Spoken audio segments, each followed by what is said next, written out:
कहते हैं कि दिल्ली की सत्ता का रास्ता उत्तर प्रदेश से होकर गुजरता है, इसलिए राजनीतिक तौर पर यूपी अपनी एक खास पहचान रखता है और इसी जमीन से कई होनहार मुख्यमंत्री निकले जिन्होंने सत्ता के साथ जनता के दिलों पर राज किया और उन्हीं में से एक थे यूपी के सबसे युवा मुख्यमंत्री अखिलेश यादव। नमस्कार, मैं ज्योति श्रीवास्तव और आप देख रहे हैं हमारी खास सीरीज किस्सा उत्तर प्रदेश के मुख्यमंत्रियों का। टीपू से उत्तर प्रदेश के सुल्तान बन चुके अखिलेश यादव का जन्म 1 जुलाई 1973 को इटावा के सैफई में मुलायम सिंह यादव और मालती देवी के घर पर हुआ था। अखिलेश की शुरुआती पढ़ाई लिखाई इटावा के सेंट मैरी स्कूल से हुई थी। फिर उन्होंने आगे की पढ़ाई राजस्थान के धौलपुर मिलिट्री स्कूल से की। इसके बाद अखिलेश यादव ने मैसूर विश्वविद्यालय से इंजीनियरिंग की डिग्री हासिल की। फिर वह आगे की पढ़ाई के लिए ऑस्ट्रेलिया चले गए। यहाँ उन्होंने सिडनी यूनिवर्सिटी से परास्नातक किया। पढ़ाई खत्म कर वह भारत लौट आए और राजनीति के पैतरे सीखने लगे।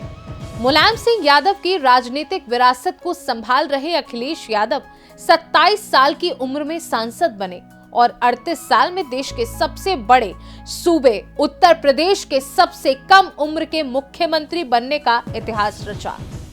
अखिलेश यादव ने 24 नवंबर 1999 को डिंपल सिंह से शादी की। इसके बाद अखिलेश यादव सक्रिय राजनीति में आए और 2000 में उन्होंने पहला चुनाव लड़ा।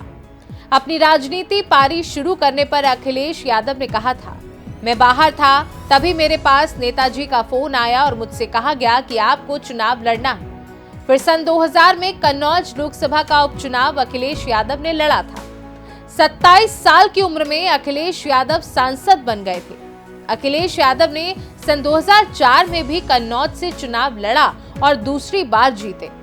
2009 में अखिलेश यादव 2 सीटों कन्नौज और फिरोजाबाद से लोकसभा का चुनाव लड़े और दोनों सीटों पर जीत दर्ज की। फिर फिरोजाबाद सीट छोड़ दी। इसी बीच मुलायम सिंह यादव ने सपा की प्रदेश इकाई के नेतृत्व की जिम्मेदारी अखिलेश के कंधे पर डाल दी। अखिलेश ने अपनी जिम्मेदारी भी क्या खूब निभाई। 2012 के चुनाव की औपचारिक घोषणा से पहले ही अखिलेश सभी क्रांति रथ यात्रा तो कभी साइकिल से की यात्राएं निकालकर पूरे प्रदेश को मानो मत डाला। अखिलेश यादव के लिए 2012 का उत्तर प्रदेश विधानसभा चुनाव गेम चेंजर साबित हुआ। इस चुनाव में सपा ने 224 सीटें जीतकर पूर्ण बहुमत हासिल की। इसका पूरा श्रेय अखिलेश यादव की रणनीति को दिया जाता है। मुलायम सिंह यादव ने अपने बेटे अखिलेश यादव की मेहनत का इनाम उन्हें मुख्यमंत्री का पद सौंप कर दिया। 10 मार्च 2012 को अखिलेश यादव को उत्तर प्रदेश में समाजवादी पार्टी का नेता चुना गया। इसके बाद 15 मार्च को अखिलेश यादव ने सिर्फ 38 साल की उम्र में राज्य के मुख्यमंत्री के तौर पर शपथ ली। मुख्यमंत्री बनने के बाद उन्होंने 3 मई 2012 को सांसदी छोड़ दी और कन्नौज सीट पर हुए उपचुनाव में उनकी पत्नी डिंपल यादव सांसद बनी। 5 साल तक यूपी की सरकार चलाने वाले अखिलेश यादव पर मुजफ्फरनगर दंगों समेत कई आरोप लगे। साथ ही उन्होंने यूपी के विकास का नया हाईटेक मॉडल भी पेश किया। अखिलेश यादव ने मुख्यमंत्री रहते हुए यूपी में मेट्रो परियोजनाएं संचालन करने, लखनऊ आगरा एक्सप्रेसवे जैसे इंफ्रास्ट्रक्चर आधारित प्रोजेक्ट के साथ साथ युवाओं को लैपटॉप व गरीब महिलाओं को पेंशन दिए जाने की योजनाएं शुरू की।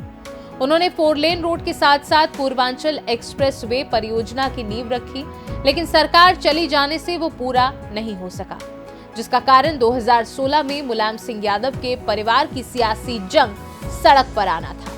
समाजवादी पार्टी पर कब्जे के लिए अखिलेश यादव और शिवपाल सिंह यादव आमने सामने आ गए। काफी जद्दोजहद के बाद अखिलेश यादव के हाथ में ही सपा की कमान आई और वह सपा के राष्ट्रीय अध्यक्ष बने। यादव परिवार की आपसी लड़ाई का असर 2017 के विधानसभा चुनाव पर पड़ा। नतीजा ये हुआ कि 2017 के विधानसभा चुनाव में अखिलेश यादव ने राहुल गांधी से हाथ मिलाया था, लेकिन इसका कुछ खास असर देखने को नहीं मिला।